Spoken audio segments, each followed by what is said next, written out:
Again, currently entirely vacant floor space on the ground floor and on the second floor. Third floor is just attic. So on the site, there's 4 off-street parking spaces provided to the rear that are accessed off of Cork. So you can see here, here is the site. Again, the main building's towards the front, fronting Loudon Street. You can see the Loudon Street walking mall just across Cork to the north. And we can see that there is a parking lot with 4 parking spaces that can be accessed off of East Cork Street. That's what the zoning looks like in the district. It's entirely B1 except for some RB1 to the southeast. Again, entirely historic Winchester district. So the applicant's proposing mixed use commercial and residential in the main building. Again, on the ground floor, commercial uses, provided that there any use that's listed in the B1 zoning district, would be permitted by right, under by right use, provided that the necessary permits are in place. Anytime that there's going to be residential on the ground floor in the B1 district, conditional use permit application is required to determine if that use is just as appropriate, if not more appropriate, than a commercial use on the ground floor. Obviously, within the name and the intent of the district, it's the business district, and so businesses are the prime target of uses on the ground floor. So there's going to be a total of 3 units, 1 on the ground floor to the rear of the building, 2 upstairs. One of them will have 3 bedrooms, which requires a conditional use permit.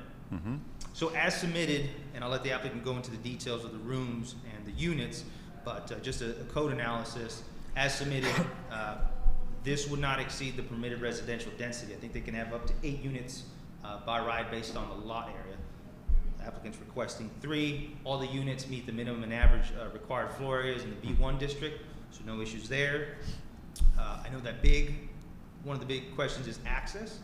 These units can be accessed from South Loudon Street, but speaking with the applicant, that units will primarily be accessed from the rear, through the parking space in the rear, and then through the side of the building through a walkway and an entrance. Green space analysis, based on the mixed use, the target green space is about 27% of the site. Existing green space, which is in the memo that I forwarded to the PED, it's about 21.5% of the site. So it's about a quarter. There is a slight deficiency of 5.5%. Again, given the nature of the B1 district and historic Winchester downtown, having a quarter of the site being green space is a decent number, but it still requires a waiver from section 19.5-6-.1. And if recommending approval, that was condition number 3 on recommending approval to keep the green space as is. And who has the authority to grant that waiver? Excuse me? Who gives the authority to grant that waiver? So the Planning Commission can, for recommending approval of the waiver, and then it goes to council. And so council, by approving that grants the waiver, and it says, hey, we want to keep the green space as is, or it needs to be increased. Got it. So council can do that through form of conditional use permit. So just quick staff comments. Based on the nature of the district, again, commercial uses fronting towards the primary road or primary means of access for customers would be on the front. And so having residential in the rear on the ground floor of a building is preferred by staff, again, to be out of sight from the public way. And then again, the commercial use will still be on the ground floor towards the front. This provides residential living opportunities in close proximity to the walking mall. And again, even though there is a deficiency of the green space, given that about 1/5 of the site is in green space, that's decent size location, and it can be utilized by the tenants. So from here, I'll push it over to the applicant to give his presentation. Okay. Yeah. So if you imagine the building here, what you're seeing, this overhead photo on the right, you can see there's a part of the building that faces Loudon Street. That's the front part. And then behind that is roughly half of the building that the roof line, you can tell, is different. And that's the section where the lower portion would be residential potentially on the ground floor. So there's access. Let me see if I can, I think, okay. I'm going to go ahead and jump here. There's access. This is looking above with Loudon Street on the bottom. There's access about halfway back, there's Right. an exterior door. I see So that. between that door and the back door there, and with parking being in the back, we don't anticipate any residents would be using the Loudon Street entrance. Mhm. And we're happy to work with council if there's a recommendation to ensure that they don't, or put something into place where we don't allow that. I'll go back now. This is just kind of why we liked it. The building was partially restored. The front half, well, I've changed the photos now, but that front half on Loudon Street is what you're seeing here. Right. And this is this actually, the left picture is the second floor, so that would actually be residential, and it doesn't need any work. It's 2-bedroom Mhm. as is, other than we're gonna have to put in a kitchenette in there. The ground floor is similar in that it's restored, and it's beautiful. It looks a lot like the photo on the left, but it would be the office space Sure. on the ground floor. And as it stands now, it's really one big sprawling space. There's not a lot of, there's some doors, but, you know, we didn't really think it seemed very feasible to find a tenant that's looking for that much on 2 floors. That seemed like a lot to find a commercial use for that, a tenant. So this is kind of, this is looking at the back from the parking area. This is the green space. We don't plan on making any changes to the exterior other than there are some repairs that it needs, but we Mhm. plan on keeping with the historic board on colors and everything. Just repairs is Sure. what we're looking to do. And we don't plan on allowing residential entry from Loudon Street.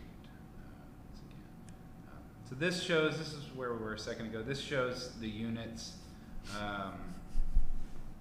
on the ground floor in the back. You can see that kitchen already exists, which is another reason it made sense for us to convert that to residential. There is a kitchen in this building, and it's on the ground floor in that back section. Apartments, and the apartment labeled apartment 2, that's the one that, because there's a staircase right there in the middle of the back half of that unit. Mhm. There really wasn't a good way that we could see to divide unit 2 into 2 different 2-bedrooms. So our plan was to enter that unit from, I'm gonna hop up here if that's okay. Sure. So tenants would enter through here, go up the stairs, and enter this unit this way. We're going to remove this and use, on the second floor, use this space to build a bathroom and kitchen. But because the access there currently is right in the middle of this back apartment, rather than doing a bunch of moving of walls and tearing down walls, building walls, we thought a conditional use permit might make more sense. Okay, again, the conditional use is that this is going to generate a 3-bedroom unit where code supports no more than 2. By right, correct. By sir. right. Okay. Yes, sir. Okay. And as far as the residential access from the commercial, from the Loudon Street side, is that a condition we're putting on this? Is this something we care about if the use is actually off the street and at the back? So you're asking if a condition can be imposed to limit access from, What I'm asking is, does it need to be? Meaning, we're saying we're going to have residential access from the rear. Does it need to be stipulated that it is that way? Do we care? that's a good question. And as far as I'm aware, I don't know of any recent CUPs that they've imposed conditions limiting restrictions to access through the front. Given the nature of the way units work, I'm assuming these are standard rate apartment units. And it could be that they're working from home. Again, staff believes that they're primarily going to enter from the side and the rear. I don't see, staff doesn't see it being too much of an issue. Now, during the evening hours, visiting out, there could be access from South Loudon Street. And again, I'm not sure how that's gonna work out between the commercial space and the residential space. Our thinking there was just, you know, being the bottom floor of these units is intended by right to be commercial use. We just didn't want to do anything that, we just felt like that was, we don't want to change that. And so, there's a really good setup here that we don't think anyone could come along and later say, well, there's a lot of people going in and out of that. You know, the reason we included that in there was just, I really don't anticipate the front of that unit, which is the office space, getting a lot of traffic. Right. So, And what I'm wanting to clarify, just from the standpoint of conditional uses are approvals that have conditions attached to them, is if that is one of the conditions, then you're stuck with it. If we don't require it as a condition, it's basically you're proposing a mitigating circumstance. They're gonna come through the back and the use is gonna be at the back, then I'm not sure it wants to be a noted condition.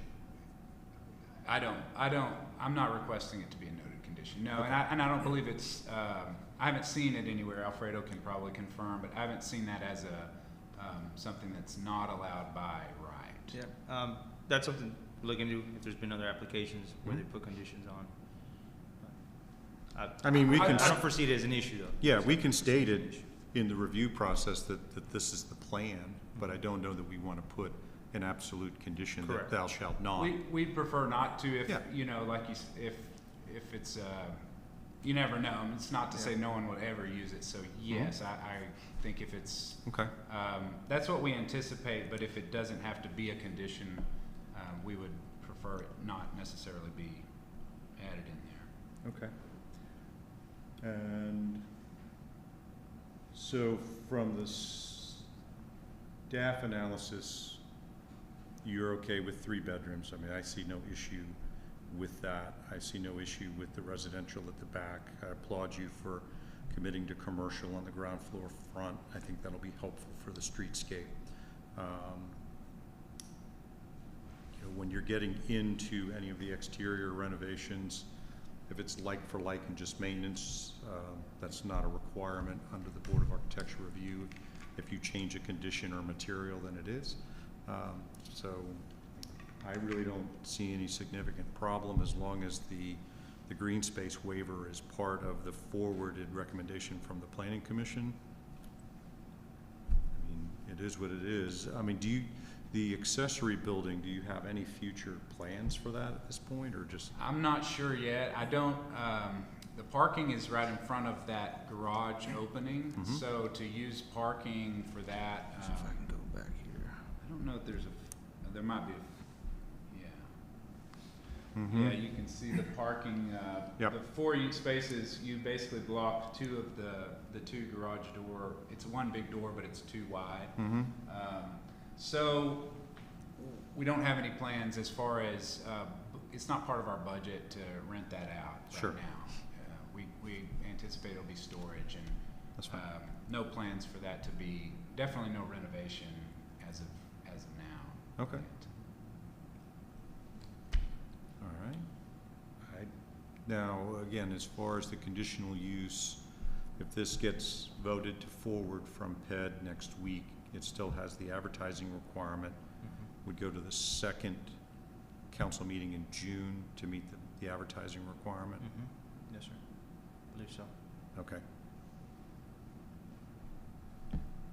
I don't see any issues with this. Okay. Have notices gone out to surrounding property owners? Not for, so that's part of the public hearing Right. process, right? So those notices will be sent out 2 weeks prior to the June meeting. They were sent out for the public commission, or the planning commission public hearing, but. Got it, okay. Yes, sir. All right. And it is posted with the public notice hearing, so it puts people on notice as well. Yeah. And the sign that's there there's nothing to stick it in, so I don't know.